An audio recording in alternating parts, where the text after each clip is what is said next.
যে গুরুত্বপূর্ণ একটা কথা বলেছে, আমি আমার কন্যা সন্তানের স্বপ্ন পূরণের পাশে রাষ্ট্রকে তার সঙ্গে করব প্রতিবন্ধক না। এটা খুবই গুরুত্বপূর্ণ আমাদের নারী সমাজের জন্য। এখন তোমার পাশে যদি রাষ্ট্র যদি তোমার সঙ্গী হয়, তুমি যদি ভয় মুক্ত জীবনযাপন করতে পারো, তুমি যদি নির্ভয়ে পথ চলতে পারো, নিজের কথা নিজে বলতে পারো এবং ইন্টারনেট ব্যবহার করতে পারো, তাহলে তোমার পথে কি আর কোনো বাধা থাকবে?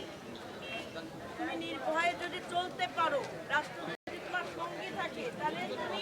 আরো নির্ভরতা পাবা না? আগামী দিনে তারেক রহমান প্রতিটি কন্যা সন্তানের সঙ্গে অর্থাৎ প্রশাসনকে আমরা এমনভাবে সাজাবো যাতে আমাদের মেয়েদের কোনো নিরাপত্তাহীনতার বিষয় না ব্যবস্থা উন্নয়নের জন্য আমরা কাজ করব। তোমাদের দায়িত্ব বাবা মাকে বোঝানো, সমাজের সমস্ত নাগরিকদেরকে বোঝানো যে আমরা দেশের সপক্ষে শক্তি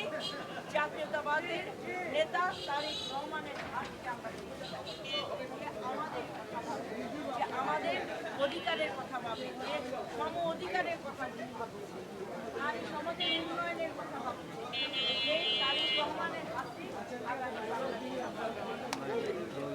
তার জন্য আমাদের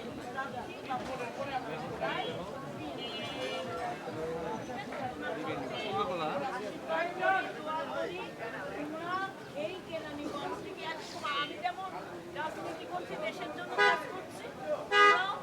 বড় বড় প্রতিষ্ঠানে কেউ চাকরি করে, কেউ ডাক্তার হয়ে, কেউ ইঞ্জিনিয়ার হয়ে, সমাজসেবক হয়ে, কেউ রাজনীতিবিদ হয়ে